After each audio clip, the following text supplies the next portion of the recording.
I knew I was fucked.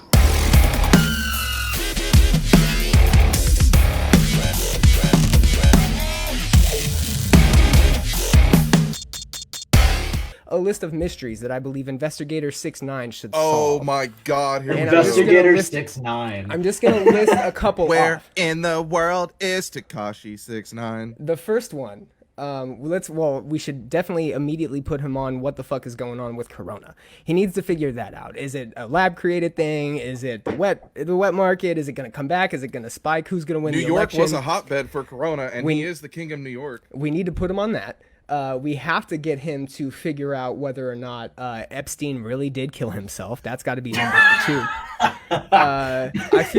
I feel like John Bonet needs to be solved. You know, Oh, no. A lot of people believe it's her brother. I'm in that camp as well, but we never know. I thought it was her parents. Let's get 6ix9ine on it. And you know, the most convincing one I would almost think that would maybe fall in his lap would be the Zodiac killer. Now let me explain this one. I believe he has half of the Zodiac letters on his body already.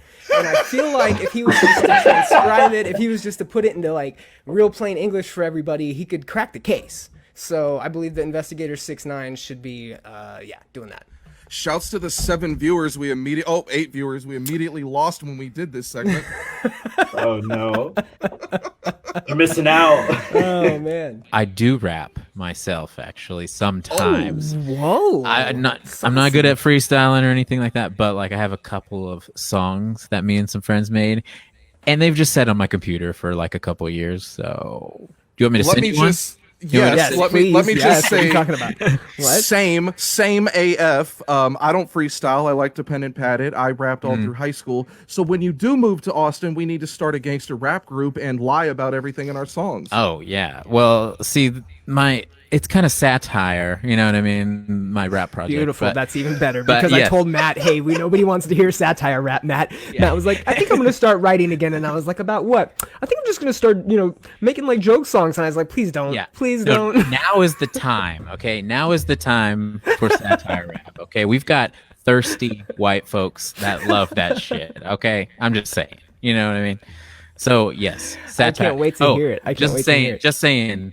I have. Okay. So here's the initial idea. My rap name is Heavy Flow. Okay. Oh, beautiful. Okay. I have. Yes. It's a part of a whole group. Okay. Okay. Yes. What's the name of the I group? have some friends. We'll get to that We'll get to at it? the Okay, very yes. end. Okay. Okay. I'm going to tell you some of the rap names of the Fill people it in. in my group. Okay. Fill it in. So there's me, Heavy Flow. There's Toxic Shock.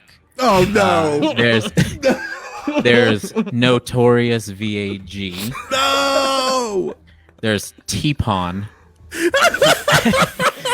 Please tell me he's auto-tuned. Oh, shit. Yes. Hold on, hold definitely. on. And there's Cervix-a-lot Oh my God! and Bust Her Himes.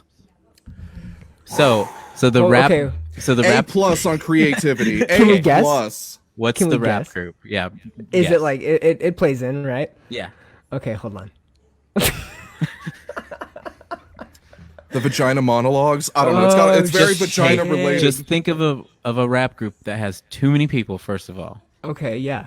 and then Poontang Clan. It is Poontang Clan. He said too many Yes. guys, and I was like, oh, that's Wu-Tang. Easy. Yeah. Yes. I was like, Public Enemy? You were trying to get him jumped. Did it work? It should I don't know. work. I'm still trying it every day. I hate Every I- day? Okay. You sir, are doing the Lord's work. I am a very positive person. There's literally only one guy in this whole world that I will say that I hate. Like, I actually hate. And that is Dahvey. And you know what? We'll just get into it. I was on tour with him in 2010 when he got arrested for rape. And the whole time, all he was doing was just being a weird little fucking creep to everyone. And raping people.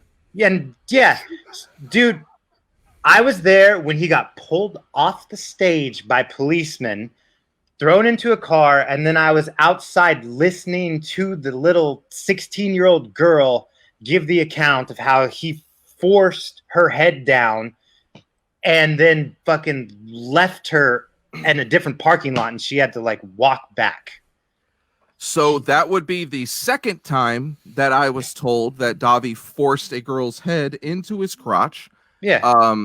A friend of mine in the day, when I was asking, hey, is blood on the dance floor worth interviewing? And they mentioned that, yo, this dude forced a 14-year-old down into his crotch. That's apparently his MO. So you can look his name up, and he's wanted in at least 10 states for statutory charges. If you look at their tour route, when they toured, they went to the strangest places because they weren't allowed to go to major markets because he had cases. Totally. I can guarantee you he is not allowed in fucking Colorado Springs where all this happened. So the very first night of the tour, we were all backstage, and he had these little squirt guns that were filled with, like, I think one was vodka and one was tequila.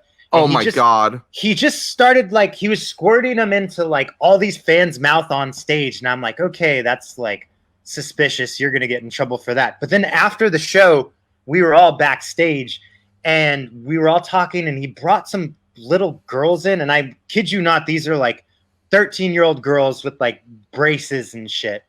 And then he pulled one of them down where she was sitting on his lap. And I was like, dude, this is fucking weird. I'm out of here. And so me and the rest of my band, we all left.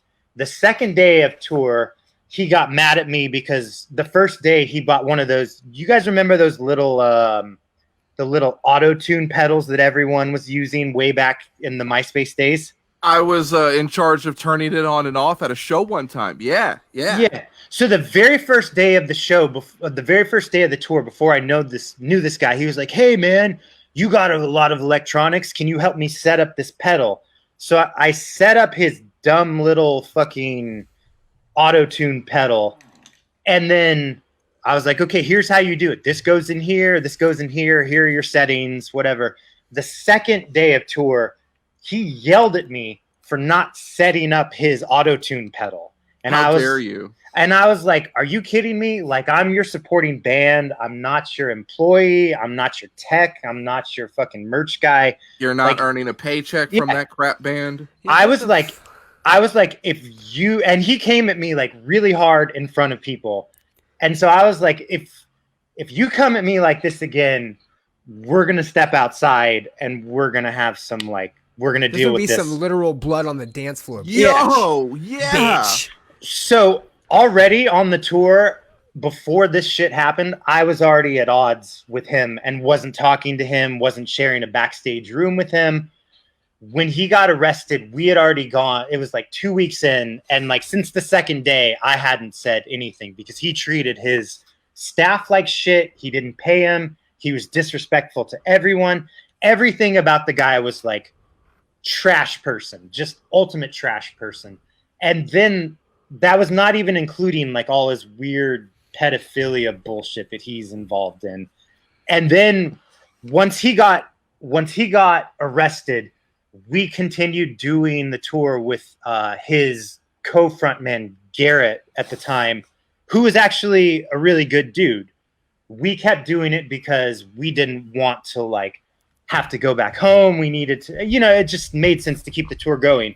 When he got out of jail, he called me and he was like, "Oh, where are you guys at? I'm going to meet back up with you." And I was doubling as tour manager at the time. So he was like, "Where are you at? I'm going to try and meet back up with you." And I was like, "Bro, there is no way at all you're coming back on tour with us. You are fucking done. I hope to never see you again. I actually hope you get like thrown in jail."